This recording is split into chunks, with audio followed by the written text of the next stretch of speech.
श्रीराम समर्थ. सद्गुरू श्री ब्रह्मचैतन्य महाराज गोंदवलेकर यांचे प्रवचन दिनांक 5 जानेवारी. नामस्मरण आणि एकाग्रता. नामस्मरण करताना चित्त एकाग्र का होत नाही, त्याकरिता काय करावे? नामस्मरण करीत असताना हजार तऱ्हेचे विचार मनात येतात, हे खरे. त्यांना आवरण्याचा पहिला उपाय म्हणजे त्या विचारांच्या मागे न जाणे.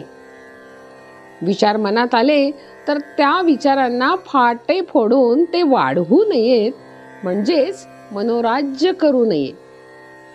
विचार येतील तसे जातील, तिकडे लक्ष देऊ नये. चित्त एकाग्र होण्याकरताच नामस्मरणाची गरज आहे. चित्ताची एकाग्रता ही फार पुढची पायरी आहे. चित्त चंचल आहे, त्याला कुठेतरी स्थिर करून ठेवल्याशिवाय भागत नाही, म्हणून ते नामात गुंतवून ठेवावे. नामस्मरण करीत असताना ते नाम आपल्या कानांनी ऐकावे, म्हणजे एकाग्रता व्हायला मदत होईल.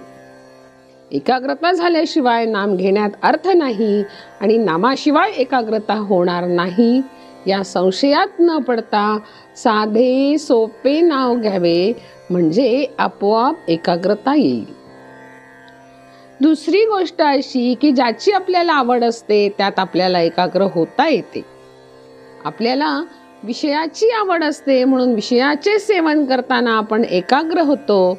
मग त्याचप्रमाणे विषयाच्या ऐवजी आपण परमात्म्याची आवड धरली तर त्याच्या ठिकाणीही एकाग्र होता येणार नाही का? म्हणून आज विषयाची जितकी आवड आहे तितकीच देवाच्या प्राप्तीबद्दलही आवड ठेवावी, म्हणजे आपल्याला त्याच्या ठिकाणी एकाग्र होता येईल. एकाग्र होणे म्हणजे त्या ठिकाणी समरस होणे. मीठ पाण्यात टाकले म्हणजे ते पाण्याहून वेगळे राहते का?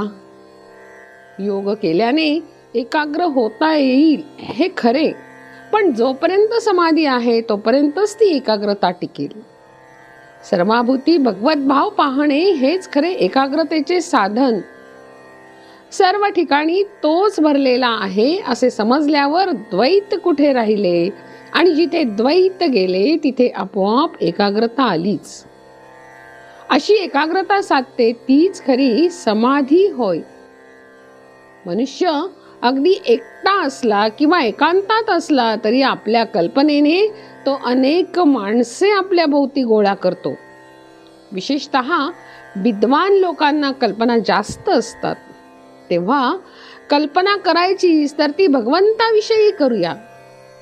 भगवंत हा दाता आहे, त्राता आहे, सुख देणारा आहे, अशी आपण कल्पना करूया. त्यातच खरे हित आहे. कल्पनेच्या पलीकडे असणारा परमात्मा आपण कल्पनेत आणून सगुण करावा आणि तिथेच आपले चित्त स्थिर करण्याचा प्रयत्न करावा. मन एकाग्र होत नसेल तर न हो, पण नामस्मरण कधीही सोडू नये. जानकी जीवन स्मरण. जय जय राम.